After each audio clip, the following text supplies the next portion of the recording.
네, 증시대담입니다. 앞서 미 대선 지지율 자세히 살펴보고 오셨습니다.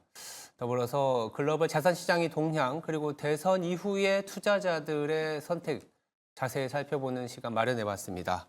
오늘은 송재경 디멘전 투자부문 대표 나와 있습니다. 안녕하세요. 네, 안녕하세요.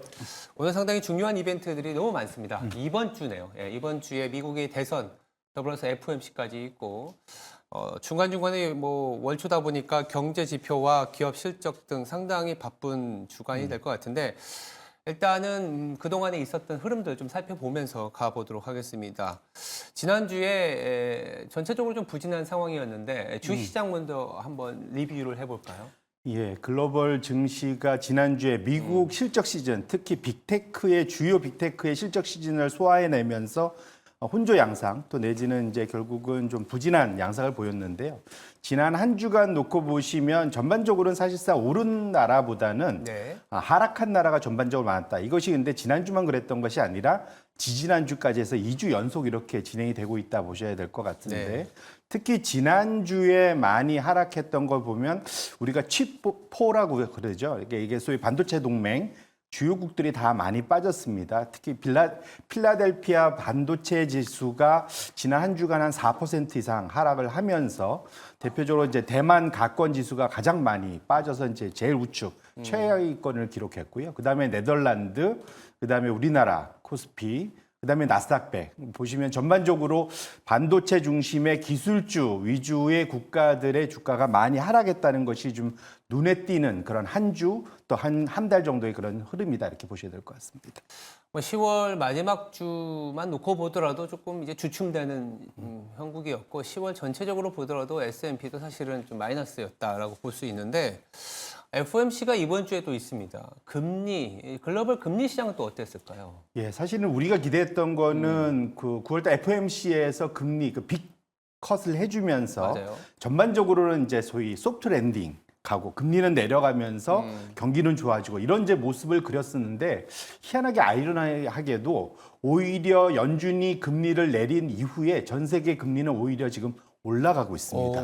그래서 지금 보시면 주요국 10년물 국채금리 상승률 보시면 미국이 이제 가장 사실상 뭐 일본도 올라가긴 했지만 미국이 이제 전 세계의 기준금리지 않습니까? 그러다 보니까 미국이 한 달 새에 한 14%, 지난주에도 한 3.6% 계속 올라가면서 금리가 미국 기준으로 4.36 거의 4.4 가까이 왔습니다. 그래서 지금 뭐 연내 5%를 뚫을 수 있다. 뭐 이런 얘기까지도 나오는데 결론적으로는 지금 시장의 예상과는 달리 금리가 전반적으로 올라가고 있다라는 거. 이건 물론 이제 경기가 좋아서 그럴 수도 있지만 어찌 보면 불확실성 또 미국의 부채 이슈, 미국의 대선의 불확실성 이런 것들이 다 맞물리면서 항상 예상과 달리 움직이는 것이 시장이라는 걸 또 한 번 깨닫게 했고요. 이것 자체가 정말로 시장이 우려하는 대로 5% 근방까지 올라간다면 그 사이 시장이 특히 미국 시장이 좋았던 주식 시장에 일종의 좀 발목을 잡을 수 있는 걸림돌이 될 수 있다는 측면에서 앞으로도 미국의 그 금리 또 글로벌 금리 흐름 꼭 지켜보실 필요가 있겠습니다. 이렇게 보니까 전반적으로 이제 주식 시장은 좀 숨고르기나 하방 압력이 좀 컸었고 금리도 또 상승하면서 전체적으로 이제 투자자들은 좀 힘들었을 것 같습니다. 그 와중에 이제 달러화도 좀 강세를 보였었던 것 같은데 글로벌 이제 환율 시장은 좀 어땠을까요? 예, 확실히 이게 미국이 예상과 달리 원래는 그전에는 이제 강달러가 올해 예상 밖으로 연초 이후에 지속되다가 드디어 연준이 금리를 낮춰주면 환 자체가 이제 강달러가 약해지면서 그러면서 나머지 나라들이 숨통이 좀 트일 거다라고 기대를 했는데요. 안타깝게도 지난 달은 금리와 같이 환도 예상과 달리 강달러 나머지 통화 약세를 좀 지속했다 보셔야 될 것 같은데요. 가장 큰 이유는 미국의 금리가 예상보다 높게 올라가다 보니까 나머지 국가와의 금리 차가 다시 벌어지고 있다는 것이 가장 큰 문제입니다. 특히 우리나라 같은 경우 미국과의 금리 차가 역전돼 있는 상황에서 우리가 더 낮죠. 지금 거의 110bp 이상까지 다시 벌어지면서 그래서 환이 다시 1,400원대를 좀 트라이하고 있지 않습니까? 그래서 차트를 보시면 사실상 그 강달러를 이겨내는 통화가 거의 없다 보시면 좋을 것 같고요. 한 달 안에 우리나라 같은 통화도 거의 상당히 약세를 기록하는 대표적인 국가다. 그래서 신흥국들과 함께 달러 지수는 올라가고 나머지 통화 원화들이 달러 대비해서 약세를 보이는 한 주간 이것 자체는 미국 시장에는 긍정적일지 모르지만 나머지 나라들의 중시에는 부담이 되는 그래서 외국인 투자자들이 들어오기 어렵게 만드는 환경이 당분간은 지속되고 이것이 대선의 결과에 따라서 미국 대선의 결과에 따라서 지속 여부가 결정된다는 측면에서 앞으로의 환율의 흐름도 잘 지켜보실 필요가 있겠다 이렇게 말씀드립니다. 네. 국내 증시가 굉장히 지지부진한 원인에는 뭐 내부적인 요인도 있었지만 이렇게 달러화가 강세를 보이고 전체적으로 금리가 상승하면서 상당한 어떤 그 투자자들의 압박을 가했던 것도 있다라고 볼 수 있겠습니다. 이렇게 조금은 부진하다, 좀 주춤된다, 숨고르기다. 그렇게 보면 미국 내에서도 업종별로 상당히 조금 흐름이 지금까지는 좀 달랐을 것 같거든요. 예, 맞습니다. 지난주가 특히 그 빅테크들의 실적 시즌이다 보니까 그것이 업종별로 그러한 서로 이제 희비를 엇갈리게 하는 그런 양상들이 많이 나타났습니다. 그래서 지난주 미국 S&P 500이 1.4, 그다음에 나스닥도 비슷하게 빠지면서 전반적으로는 부진을 했었는데 유일하게 플러스권을 냈던 게 통신 서비스입니다. 저 안에 무엇이 있냐? 우리가 잘 아는 구글이었습니다. 지난주에 실적이 상대적으로 빅4가 다 발표를 했는데 실적이 예상보다 좋았던 것들이 결국은 아마존과 구글이었고 구글이 상당히 상위에 있는 통신 서비스 또 그다음에 전통 통신주라고 할 수 있는 컴캐스트나 그다음에 차터드 이런 회사들이 상당히 실적이 성과가 좋으면서 통신 서비스만 유일하게 플러스권을 나타냈고요. 나머지는 다 마이너스권이었습니다. 근데 특히 부진했던 것은 아까 우리가 앞서 봤듯이 금리가 상승하면서 예상 밖으로 한 달 내내 계속 상승하면서 금리 상승 피해주, 거꾸로 말하면 그전에 금리 인하 수혜주였다라고 보였던 그런 업종들이 대부분 다 부진했거든요. 대표적으로 부동산입니다. 또 유틸리티입니다. 이런 업종들이 금리 상승에 대한 피해를 입으면서 가장 많이 빠졌고요. 기술주는 지난주에 여러 가지 이슈가 있었지만 가장 컸다고 저는 판단하는 것은 슈퍼 마이크로 컴퓨터입니다. 그 회사의 회계 감사인이었던 어니스트 영이 1년 만에 때려치고 나갔어요. 맞아요. 한마디로. 네. 결국은 회계 부정 이슈가 충분히 가능성이 있기 때문에 이런 것들이 지금 슈퍼 마이크로 컴퓨터, 이 AI 투시하시는 분들은 이 이름을 너무 잘 아실 겁니다. 사실은 엔비디아보다 주가가 더 올랐던 기업이고 그 다음에 소위 엔비디아의 세 번째로 큰 고객으로 알려져 있거든요. 그러다 보니까 혹시라도 이게 슈퍼 마이크로 컴퓨터 개인적인 개별적인 사안으로 끝날 거냐 이것이 이후로 좀 반도체 투자 전체에 좀 영향을 줄 거냐 후폭풍이 있느냐 여부를 예의주시하고 있고요. 이런 것들이 지난주에 기술주의 하락을 주도한 주요 원인이고 앞으로도 이 이슈는 지속적으로 관심을 가질 필요가 있겠다 이렇게 말씀을 드립니다. 알겠습니다. 저희가 쭉 주식시장부터 금리, 환율, 더불어서 업종까지의 흐름을 살펴봤는데 무엇보다 11월 그리고 뭐 중장기적으로 전체적인 방향을 가늠할 수 있고 어떻게 보면 키가 나오는 게 이번 주일 것 같습니다. 바로 대선 얘기를 안 해볼 수가 없는데 미국의 대선이 이제 불과 뭐 하루 이틀 앞으로 다가왔습니다. 일단 미국 투자자 그러니까 우리 입장에서는 서학개미 그리고 우리 국내 투자와 관련된 부분을 좀 나눠서 한번 살펴봐야 될 텐데 갖고 오신 거 보면 이제 대선 시나리오별로 전체적인 그림을 좀 잘 정리를 하셨더라고요. 먼저 우리가 미국을 투자하는 입장에서는 어느 후보가 됐을 때 좋았을지, 좋을지 한번 가늠을 해볼까요? 예, 그러니까 먼저 일단 지난 10월 한 달간을 돌이켜 보면 시장은 특히 배팅 시장 이게 이제 여론조사 시장하고 배팅 시장은 좀 다른데 배팅 시장에서는 거의 확신을 했습니다. 트럼프 트레이드라고 하죠. 트럼프가 대통령 될 거다. 제가 2주 전에 나와서 우리 같이 논의를 했었는데 트럼프 미디어가 거의 더블 이상 갔다. 예, 뭐 이런 거 얘기했는데 지난 주말 동안 확 상황이 역전됐습니다. 배팅 시장 자체도 지금 트럼프가 확정된다. 또 내지는 공화당이 완승한다는 배팅 자체가 급격히 줄고 있고 오히려 해리스가 당선될 수도 있다는 것이 다시 올라가고 있습니다. 그러다 보니까 지금은 수요일까지 끝날 때까지 끝난 게 아니다. 분명 보셔야 될 것 같고 이럴 때 중요한 거는 시나리오별로 우리가 대응 방안을 마음속으로 새롭게 정리할 필요가 있다는 측면에서 제가 이 자료를 갖고 왔는데요. 네. 첫 번째로는 어쨌거나 지금 가장 조금 떨어지긴 했지만 가장 높은 시나리오가 공화당 압승입니다. 완승하는 백악관과 의회를 다 가져가는 거죠. 보통 이렇게 되면 트럼프 트럼프가 가져올 가장 나쁜 영향 중에 하나가 부정적 관세의 부정적 이슈인데 이거를 재정적 부양책으로 다 이겨낼 거다라는 게 기본적인 가정이라고 보셔야 될 것 같고요. 물론 이러다 보면 금리는 올라가겠지만 주식시장은 부양책과 탈규제 이슈 때문에 주식시장은 전반적으로 특히 미국 주식시장은 좋을 거다라는 것이 가장 큰 첫 번째 시나리오다 보셔야 될 것 같고요. 두 번째로 정반대로 민주당이 압승하는 경우가 있습니다. 의회와 백악관을 다 민주당이 가져가는 거죠. 이것도 매크로 과정으로 보면 민주당 위주의 재정부양책, 관세는 현행대로 유지되겠지만 재정부양책은 지속적으로 강화질 거다. 그러다 보면 금리는 여전히 위로 올라갈 수밖에 없고 반면에 주식시장은 법인세를 인상한다고 해리스가 얘기했지 않습니까? 맞아요. 이러다 보니까 주식시장은 상당히 좀 불균형하거나 하락할 가능성에 대해서 무게를 좀 두실 필요가 있겠다. 제일 좀 헷갈리는 부분이 서로 나눠 갖는 겁니다. 좀 우리 입장에 좀 상대적으로 투자하는 입장에서는 해리스가 가져가고 공화당이 의회를 장악하는 요 모양이 현재의 구도하고 똑같아요. 네. 현재 지금 바이든과 공화당이 하원을 갖고 있지 않습니까? 요 모양과 가장 유사하기 때문에 이럴 때는 초당적 재정 부양책도 있을 수 있고 그 규모에 따라서는 금리는 좀 왔다 갔다 할 수 있는데 적어도 주식시장은 불확실성이 줄기 때문에 미국 주식은 괜찮을 수 있겠다 보실 수 있는데요.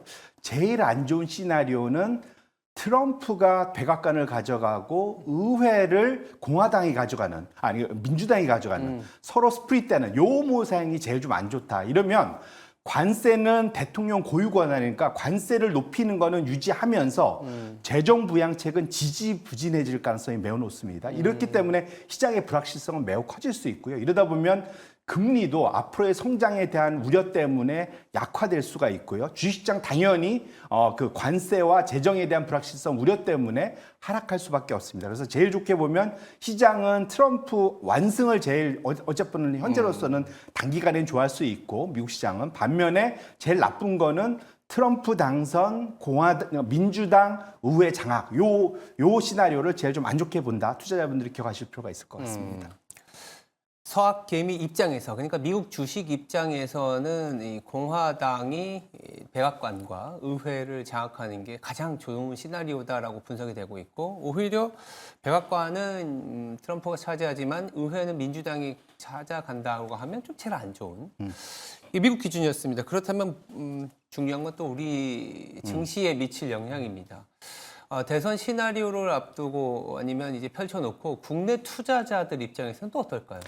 결론적으로는 이게 그 구간이 명간이라고 그냥 민주당이 있는 대로? 전반적으로 가져가는 게 우리 입장에서는 리스크가 제일 적다 보셔야 될 것 같고요. 새롭고 공화당 쪽, 트럼프나 공화당 쪽이 뭔가 권력을 장악한다? 이게 우리한테는 안 좋다. 주식 입장에선.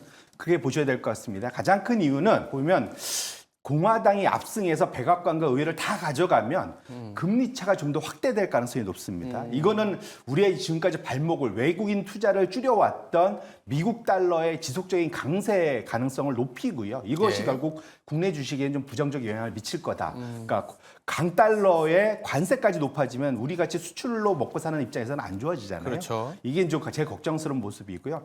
트럼프는 당선되는데 지금 민주당이 의회를 가져가는 모습. 여전히 이제 관세는 인상할 수밖에 없기 때문에 금리 차가 좀 유지될 가능성이 있고요. 달러도 상대적으로는 온건 강세가 되면서 국내 시장에는 여전히 또 미국 시장이 좀 안 좋을 수 있기 때문에 이것 때문에 국내에도 좀 부정적일 수 있습니다. 제일 좋은 거는 민주당이 차라리 압승하거나 민주당이 백악관 가져가고 공화당이 의회를 가져가는 현재 상황, 현재 유지되는 정도가 국내 주식시장에는 상대적으로는 좀 더 나은 모습이지 않을까. 그런데 여기서 우리가 투자자들이 중요하게 보실 필요가 있는데요. 끝날 때까지 끝난 게 아니다라는 게 무슨 말이냐면 4년 전으로 돌아가 보시면 지금은 초박빙으로 다 붙어 있잖아요. 네. 당시에는 바이든이 확실한 압승이었잖아요. 맞아요. 넉넉한 압승이었는데도 바이든 당선이 확정되는데 3일이 걸렸고요. 그때까지 3일이 걸렸고 그 이후로 엄청난 줄 소송이 있으면서 한 60여 건 이상 됐습니다. 그걸 무효화시키려고. 그러다가 그게 나중에 본물처럼 터져서 1월 6일 날 미국 공화당 극우 지지자들이 의회 의회를 장악하는 이런 일까지 벌어졌습니다. 지금 트럼프는 이미 대놓고 내가 당선되는 게 당연한데 만일 혹여라도 문제가 되면 이건 선거 부정이야. 이걸 대놓고 지금 얘기하고 맞아요. 있거든요. 그렇더라고요. 따라서 지금 중요한 건 수요일 날 밤 미국 기준으로 끝나면 끝나는 게 아니고 그 이후로 양 후보 중에 특히 트럼프가 혹시 안 됐을 때 언제 이것을 소위 인정하느냐 여부가 앞으로의 불확실성을 해결되느냐 여부를 정해줄 거다. 그래서 투자자분들은 수요일 밤에 다 끝나면 모든 게 해결됐다 생각하지 마시고 이후의 흐름도 꼭 지켜보실 필요가 있겠다 이렇게 말씀드립니다. 그렇더라고요. 저도 이제 뉴스를 챙겨보니까 미국 내에서는 오히려 선거가 끝나고 선거가 시작된다. 뭐 이런 식으로도 얘기를 하기도 해서 참 곤혹스럽습니다. 곤혹스러운 상황인데 정리해보면 트럼프 입장에서는 달러가 강해질 수 있고 오히려 해리스 후보가 된다면 달러가 조금은 완화될 수 있기 때문에 국내 증시에서는 달러만 놓고 본다면 현재의 구도 내지는 이제 해리스 부통령이 대통령이 되는 경우가 그나마 좀 긍정적일 수 있다까지 정리해 보겠습니다. 이러다 보니까 우리가 항상 이렇게 어려울 때 항상 찾아가서 물어보는 분이 계시죠. 버핏, 옹. 어떤 포지션을 갖고 있을까요? 예, 지난 주말 동안 또 흥미로운 뉴스들이 나오는데 버핏이 현금 더미를 가장 최고로 끌어올렸다. 예, 그러니까 지금 애플을 거의 그 전에 최고로 들고 있던 거에 거의 반토막 이상 줄였죠. 그러면서 미국 주식을 줄이면서 지금 현금을 가장 역대 최고치로 가져갔다는 거 우리 흥미롭게 보실 필요가 있고 반면에 뮤추얼 펀드 매니저들은 주식을 최고치로 좀 가져갔다. 둘이 서로 다릅니다. 소위 이제 인베스트먼트 호라이즌을 하죠. 투자 기간에 따라 달라질 수 있는데 지금 상황은 그만큼 불확실성이 지금 커져 있는 상황이기 때문에 투자자분들이 단기적으로는 대선이 끝나면 오히려 뭐 주식에 배팅을 할 수도 있겠지만 좀 길게 투자하신 분들은 버핏 옹이 지금 왜 현금을 이렇게까지 끌어올렸는지 곰곰이 생각하면서 본인들의 포트폴리오 관리에 꼭 한번 교훈으로 삼실 필요가 있겠다 이렇게 말씀드립니다. 알겠습니다. 지금 미국 대선 우리가 이번 주에 끝날 거라고 보지만 끝날 때까지 끝나지 않고 선거 이후에도 변동성이 커질 수 있다는 점 경각심을 갖고 좀 지켜봐야 될 것 같습니다. 네, 지금까지 송재경 디멘전 투자자문 투자부문 대표였습니다. 말씀 감사합니다. 네, 고맙습니다. 네, 시장 정리해 보겠습니다. 지난주 후반 미 증시는 고용 쇼크를 극복하고 상승했습니다만 사실 10월 한 달간 본다면 S&P도 마이너스 1%, 나스닥도 한 0.5%가량 하락했습니다. 코스피와 코스닥은 사실 1% 이상, 그리고 코스닥은 3% 가까이 하락세를 면치 못했는데 아무래도 이번 주에 빅 이벤트를 앞둔 글로벌 시장의 눈치 보기 장세이지 않았나라는 생각을 하고 있습니다. 저희들이 증시 대담에서도 말씀드렸지만 이번 주는 미 대선 그리고 FOMC라는 상당히 굵직한 이벤트를 앞두고 있습니다. FOMC에서는 뭐 금리 인하를 단행할 것이 거의 컨센서스상은 굉장히 100% 가까이 와 있는 상황이고 그보다 이제 미국의 대선이 관건이죠. 미국의 대선이 끝났을 때도 사실 끝나지 않는다라는 다소 암울한 전망이 나오고 있는 상황인데 FOMC보다 그러다 보니까 미국의 대선이 상당히 중요합니다. 저희들이 뭐 시나리오별로 방금 전해드리긴 했지만 사실 아무도 모릅니다. 현재로서는 트럼프 후보 더불어서 이제 공화당이 의회까지 차지하는 레드, 스윕 뭐 이런 얘기들이 나오는데 그랬을 때 미국 시장은 그래도 재정 부양책으로 좋지만 글로벌 투자 그리고 한국 시장에는 이제 관세의 부담이 있기 때문에 상당히 부정적일 수 있다라는 얘기까지 나오고 있습니다. 또 한편으로는 해리스 후보가 된다 한들 증세, 기업 EPS, 주당 순이익이 하락할 수 있기 때문에 미국 주식도 조금은 하락할 수 있다라는 얘기까지 나오고 있습니다.